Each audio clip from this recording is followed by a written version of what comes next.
નમસ્કાર વિદ્યાર્થી મિત્રો, આશા રાખું છું આપ સૌ મજામાં છો. આપણે ધોરણ 10 વિજ્ઞાન વિશે અભ્યાસ કરી રહ્યા છીએ, જેમાં આપણે ચેપ્ટર નંબર 5 તત્વોનું આવર્તી વર્ગીકરણ એમાં ચર્ચા કરી રહ્યા છીએ. બરાબર છે. છેલ્લે જ્યારે મળ્યા ત્યારે આપણે ડોબ્રેનરની ત્રિપુટી વિશે અભ્યાસ કરેલો કે ભાઈ એના વિશે થોડીક માહિતી આપું કે ડોબ્રેનરે તત્વોનું આવર્તી વર્ગીકરણ, તત્વોને કેવી રીતે ગોઠવણી કરી, તો તેમણે ત્રણ તત્વોની ત્રિપુટી બનાવેલી. બરાબર છે. તો 3 તત્વોની ત્રિપુટી કયા ગુણધર્મના આધારે બનાવેલી, તો તેમણે 3 તત્વોને પરમાણ્વીય દળના જે ચડતા ક્રમમાં ગોઠવ્યા અને જે મધ્યમાં રહેલા તત્વોનું પરમાણ્વીય દળ છે એ બાકીના 2 તત્વોના પરમાણ્વીય દળના સરેરાશ જેટલું થાય એના આધારે એણે ત્રિપુટી બનાવેલી. પરંતુ તે ફક્ત 3 જ ત્રિપુટી શોધી શક્યા. બરાબર છે. તે સમયે જે જાણીતા તત્વો હતા તે પૈકી એ 3 જ તત્વોની આ 3 જ ત્રિપુટી બનાવી શક્યા. બરાબર છે. આજે આપણે શરૂઆત કરવાની છે ન્યુલેન્ડનું અષ્ટકનો નિયમ. બરાબર છે. ન્યુલેન્ડનું અષ્ટકનો નિયમ. બરાબર છે. તો ચલો શરૂઆત કરીએ આપણે કે ભાઈ ડોબ્રેનરના પ્રયાસોએ બીજા રસાયણશાસ્ત્રીઓને તત્વોના ગુણધર્મોના તેમના પરમાણ્વીય દળ સાથે સંબંધ સ્થાપવા માટે પ્રોત્સાહિત કર્યા. બરાબર છે.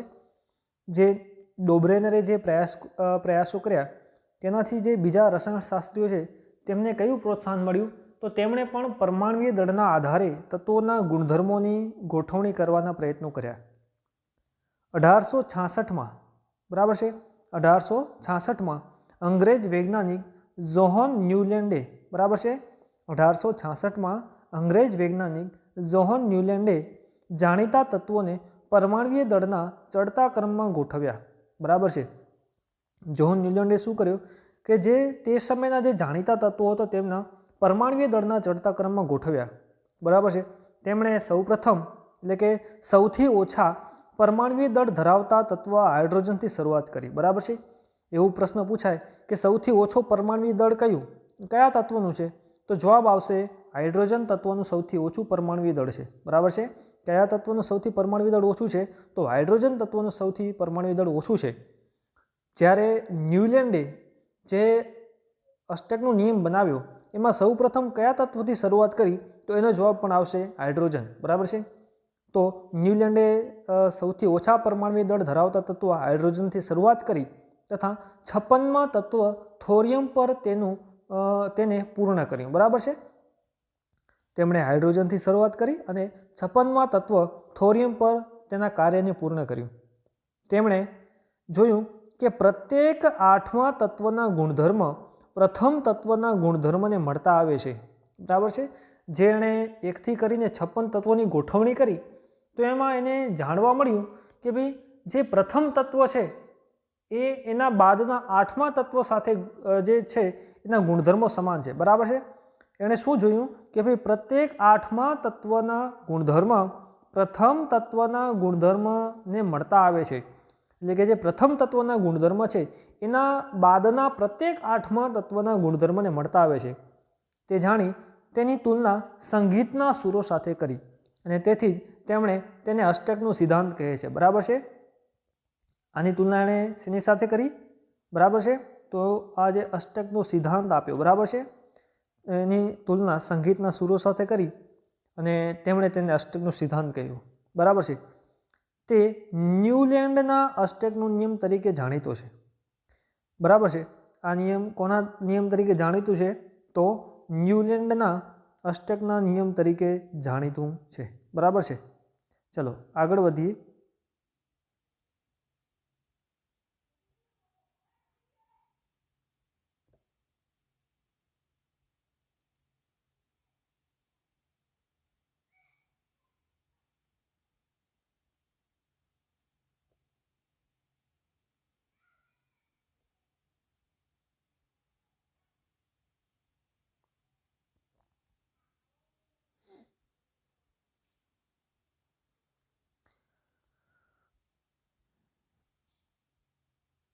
તેણે જે નિયમ આપ્યું તે ન્યુલેન્ડના અષ્ટકના નિયમ તરીકે જાણીતો છે. ન્યુલેન્ડના અષ્ટકમાં લિથિયમ અને સોડિયમના ગુણધર્મો સમાન હતા. બરાબર છે. જે એના અષ્ટકનો નિયમ છે આપણે આગળ ટેબલ જોશું એમાં લિથિયમ અને સોડિયમના ગુણધર્મો સમાન હતા. એનો મતલબ શું થશે ભાઈ કે લિથિયમને પહેલાં કદાચ પહેલો ક્રમ આપીએ તો ત્યારબાદ પહેલો, બીજો, ત્રીજો, ચોથો, પાંચમો, સાતમો અને આઠમો તત્વ કોણ આવશે? સોડિયમ આવશે. તો એ લિથિયમ અને સોડિયમના ગુણધર્મો સમાન હતા. સોડિયમ લિથિયમ પછીનું આઠમું તત્વ છે, બરાબર છે. સોડિયમ એ શું છે? તો સોડિયમ લિથિયમ પછીનું આઠમું તત્વ છે. આ જ રીતે બેરિલિયમ અને મેગ્નેશિયમ એકબીજાને મળતા આવે છે. ન્યુલેન્ડના અષ્ટકના મૂળ સ્વરૂપનો એક ભાગ તમને અહીં કોષ્ટક 5.3માં આપેલો છે, એ આપણે જોઈએ, બરાબર છે. કોષ્ટક જોઈએ આપણે.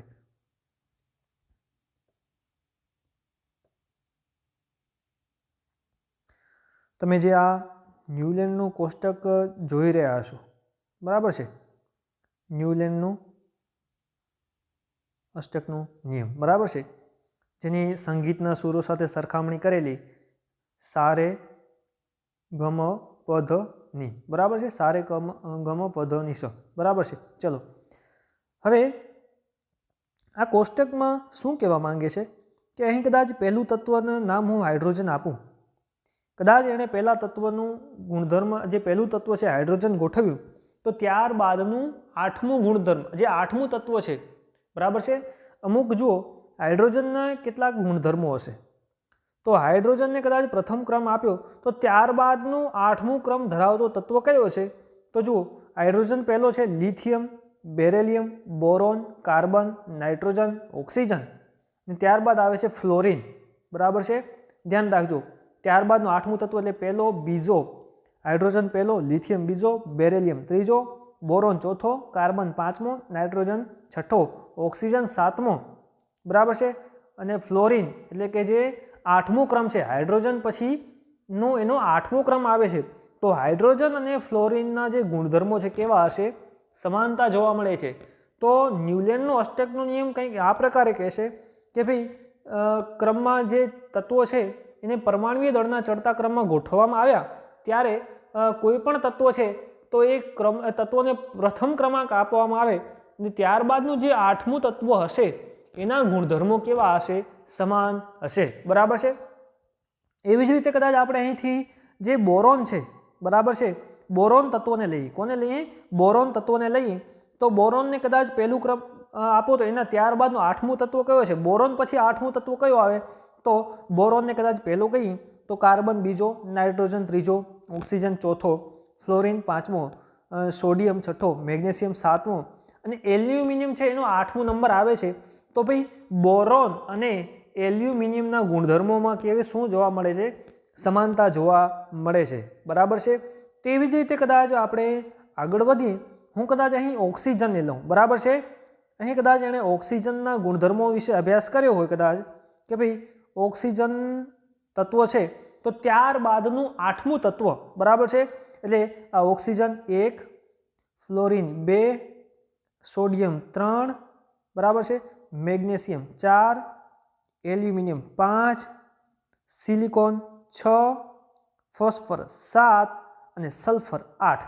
મતલબ કે ઓક્સિજન અને સલ્ફરના ગુણધર્મોમાં સમાનતા જોવા મળશે, બરાબર છે.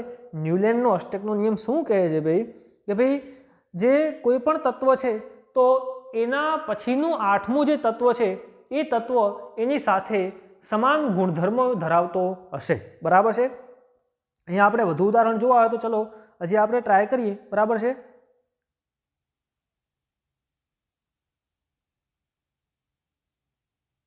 ચલો કદાચ અહીં કાર્બનને લીધું છે, બરાબર છે, અથવા તો અહીં ક્લોરીનને લીધો છે, બરાબર છે. ચલો અહીં કદાચ ફ્લોરિનને લઈએ આપણે, બરાબર છે.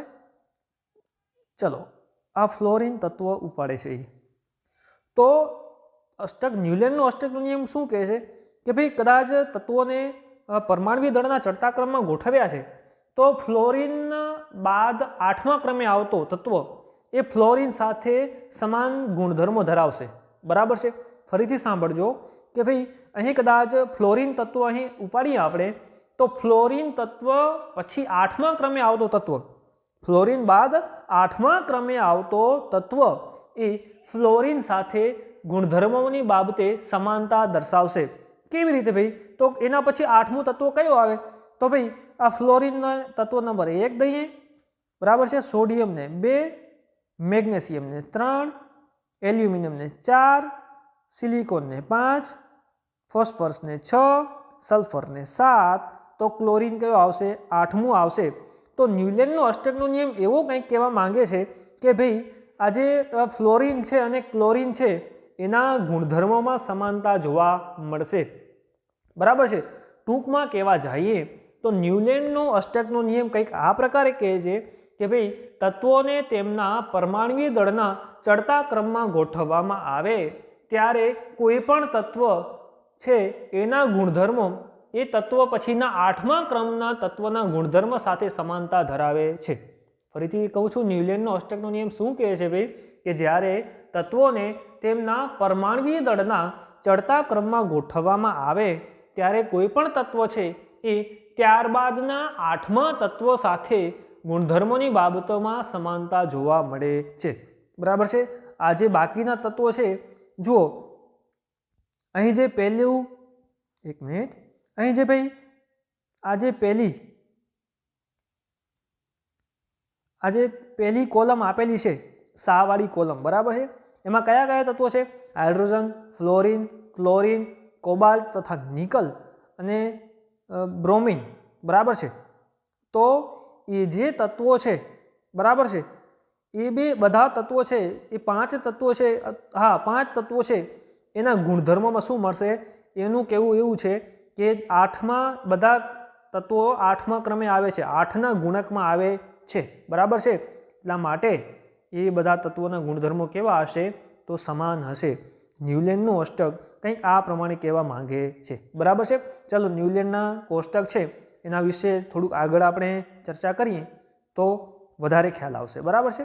ચલો, પ્રથમ એવું કીધું છે કે ભાઈ એવું શોધાયું છે કે અષ્ટકનો સિદ્ધાંત માત્ર કેલ્શિયમ સુધી જ લાગુ પડતો હતો, બરાબર છે.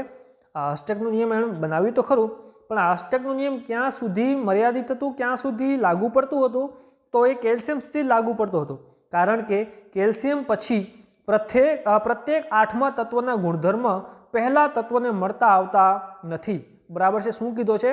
આ જે અષ્ટકનો સિદ્ધાંત છે માત્ર કેલ્શિયમ તત્વ છે ત્યાં સુધી જ સીમિત હતો. એનું કારણ શું? કે ત્યારબાદ, કારણ કે કેલ્શિયમ પછી પ્રત્યેક 8મા તત્વના ગુણધર્મ પહેલા તત્વના ગુણધર્મને મળતા આવતા નથી, બરાબર છે. અહીંયા આપણે કોષ્ટક જોઈએ તો ભાઈ આપણે ખ્યાલ આવશે કે આ જે ન્યુલેન્ડનો અષ્ટકનો નિયમ છે એ આ જે કેલ્શિયમ તત્વ છે ત્યાં સુધી જ મર્યાદિત છે, બરાબર છે. ત્યાં સુધી કેલ્શિયમ સુધી જ મર્યાદિત છે.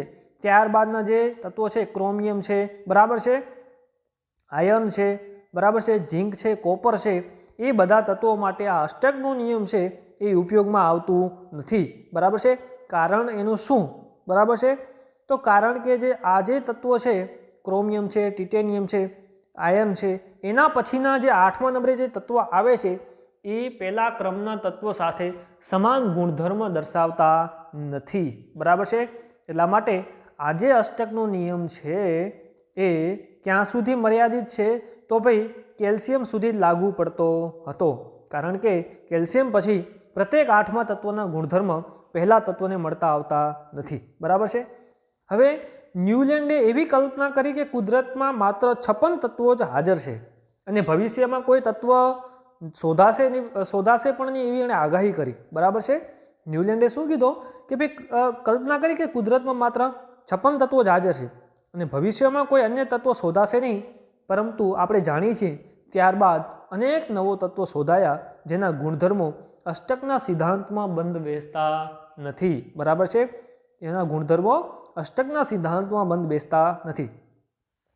ન્યુલેન્ડે એવું કીધું કે ભાઈ કુલ 56 તત્વો જ હાજર છે અને 56 તત્વો સિવાય કુદરતમાં કોઈ ભવિષ્યમાં પણ કોઈ તત્વો શોધાશે નહીં એવી આગાહી કરી, જેની આગાહી ખોટી પડી અને જે નવા તત્વો શોધાયા એ પણ એના અષ્ટકના નિયમમાં, જે અષ્ટકનો સિદ્ધાંત છે એમાં બંધ બેસતા નથી, બરાબર છે. ચલો આગળ વધીએ.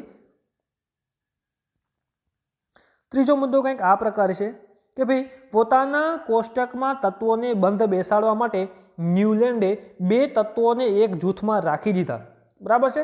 હવે એણે પોતાનું થોડુંક નિયમ બનાવ્યો કે ભાઈ પોતાના કોષ્ટકમાં તત્વોને બંધ બેસાડવા માટે ન્યૂલેન્ડે 2 તત્વોને એક જ જૂથમાં રાખ્યા, પરંતુ કેટલાક અસમાન તત્વોને પણ એક જૂથમાં રાખ્યા, બરાબર છે. અને શું કર્યો? અસમાન જે સામાન્ય ગુણધર્મ ધરાવતા ન હોય એવા તત્વોને પણ એક જૂથમાં રાખ્યા, બરાબર છે. શું તમે કોષ્ટક 5.3માં આવી ઉદાહરણ શોધી શકો? જુઓ, આપણે ઉદાહરણ આપેલું છે કે કોબાલ્ટ અને નિકલ એક જ જૂથમાં છે, બરાબર છે. આપણે અહીં જોયું કે ભાઈ આ જે કોબાલ્ટ અને નિકલ એક જ જૂથમાં છે. જુઓ, આ સા નામનું જે સંગીતનું સૂર છે એ જૂથમાં છે, કોબાલ્ટ તથા નિકલ, બરાબર છે. તો હવે આ કોબાલ્ટ અને નિકલને એક જ જૂથમાં ગોઠવ્યા, પરંતુ એના જે ગુણધર્મો છે સમાન નહોતા, બરાબર છે. કોબાલ્ટ અને નિકલ એક જ જૂથમાં છે અને એક સાથે જ ફ્લોરિન, ક્લોરિન અને બ્રોમિન સાથે હરોળમાં રાખવામાં આવ્યા છે, બરાબર છે. કોબાલ્ટ અને નિકલને કયા જૂથમાં ગોઠવવામાં આવ્યા છે? તો ફ્લોરિન, ક્લોરિન અને બ્રોમિન સાથે હરોળમાં રાખવામાં આવ્યા છે, જેમના ગુણધર્મો આ તત્વો કરતાં જુદા છે, બરાબર છે. અહીં જુઓ, આપણે કોષ્ટક જોઈએ તો ખ્યાલ આવશે કે ભાઈ જે આ જે પહેલો સમૂહ, જે પહેલી હરોળ છે એમાં ફ્લોરિન, ક્લોરિન અને બ્રોમિન જે તત્વો ગોઠવ્યા છે એ તત્વોના ગુણધર્મો કોબાલ્ટ તથા નિકલ સાથે ભળતા નથી, છતાંય પણ એ જે તત્વો છે એને આ એક જ સમૂહમાં ગોઠવ્યા, એક જ હરોળમાં ગોઠવ્યા, બરાબર છે. ચલો, આયર્ન કે જે કોબાલ્ટ અને નિકલ સાથે ગુણધર્મોમાં સમાનતા ધરાવે છે તેને આ તત્વોથી જુદા રાખવામાં આવ્યા, બરાબર છે. જે રીતે એણે કોબાલ્ટ અને નિકલ એક જ જૂથમાં રાખ્યા અને ફ્લોરિન, ક્લોરિન, બ્રોમિન સાથે હરોળમાં રાખવામાં આવ્યા, જેમના ગુણધર્મો આ તત્વો કરતાં જુદા છે, તેવી જ રીતે આયર્ન, બરાબર છે, આયર્ન તત્વ કે જે કોબાલ્ટ તથા નિકલ સાથે ગુણધર્મોમાં સમાનતા ધરાવે છે. આયર્ન અને કોબાલ્ટ અને નિકલ, જે આયર્ન તત્વો છે કોબાલ્ટ અને નિકલ સાથે ગુણધર્મોમાં સમાનતા ધરાવે છે, તેને આ તત્વોથી દૂર રાખવામાં આવ્યા, બરાબર છે. આપણે અહીં ટેબલ જોઈએ તો ખ્યાલ આવી જ જશે કે ભાઈ આયર્ન ક્યાં છે? એફી અહીં છે, બરાબર છે, નીના સમૂહમાં છે. જ્યારે કોબાલ્ટ અને નિકલ કયા સમૂહમાં છે? તો સાના સમૂહમાં છે. એ કોબાલ્ટ જે આયર્નના ગુણધર્મો છે એ કોબાલ્ટ અને નિકલના ગુણધર્મોને મળતા આવતા હોવા છતાં પણ તેણે 2 અલગ અલગ સમૂહમાં ગોઠવણી કરી, બરાબર છે. તો ભાઈ આ જે છે એ શું છે? તો ન્યૂલેન્ડનો અષ્ટકનો નિયમ છે, બરાબર છે. આ શું છે ભાઈ? તો ન્યૂલેન્ડનો અષ્ટકનો નિયમ છે. ન્યૂલેન્ડનો અષ્ટકનો નિયમ ક્યારે આપ્યો? તો 1866માં અંગ્રેજ વૈજ્ઞાનિક જોહન ન્યૂલેન્ડે આપ્યો. તેમણે આ જે નિયમ છે કયા આધારે આપ્યું? તો એમણે તત્વોને તેમના પરમાણુય દળના ચડતા ક્રમમાં ગોઠવી, ત્યારબાદ તેમણે પહેલા તત્વને જે ગુણધર્મો છે એ તત્વના ત્યારબાદના 8મા ક્રમના તત્વના ગુણધર્મ સાથે સમાનતા દર્શાવે એવું નિયમ બતાવ્યું, બરાબર છે. અને એણે જે કોષ્ટકની શરૂઆત કરી સૌથી હલકા પરમાણુય દળવાળા તત્વ એટલે કે હાઇડ્રોજનથી શરૂઆત કરી અને જે 56મા તત્વ થોરિયમ પર તેનું કાર્ય પૂર્ણ કર્યું, બરાબર છે. હવે આજે ન્યૂલેન્ડનો અષ્ટકનો નિયમ શું છે? તો પ્રત્યેક 8મા તત્વના ગુણધર્મ પ્રથમ તત્વના ગુણધર્મને મળતા આવે છે, બરાબર છે. પ્રત્યેક 8મા તત્વના ગુણધર્મ પ્રથમ તત્વના ગુણધર્મને મળતા આવે છે. તેથી તેણે સંગીતના જે સૂર છે એની સાથે તુલના કરી અને એને અષ્ટકનો સિદ્ધાંત કહ્યો, એટલે કે તે ન્યૂલેન્ડનો અષ્ટકનો સિદ્ધાંત કહેવામાં આવે છે, બરાબર છે. તો આ ન્યૂલેન્ડનો જે અષ્ટકનો નિયમ છે એના વિશે ખ્યાલ આવી ગયો છે.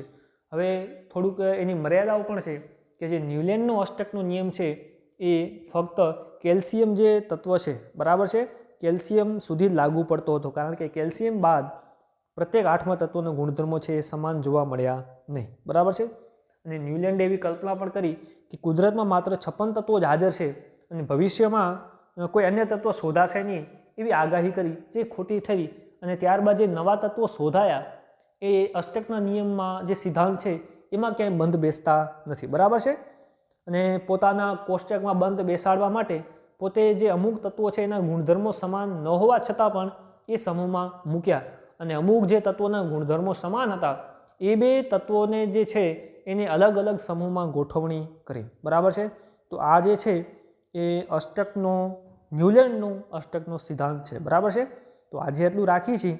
હવે જ્યારે પણ મળશું ત્યારે આપણે અવ્યવસ્થિતમાંથી વ્યવસ્થિત કરવાનું મેન્ડેલિફનું આવર્ત કોષ્ટકનો અભ્યાસ કરીશું. બરાબર છે. મેન્ડેલિફનું આવર્તનું કોષ્ટક જે છે, આવર્ત કોષ્ટક, એ હવે જ્યારે મળશું ત્યારે આપણે ચર્ચા કરશું. બરાબર છે. ધન્યવાદ.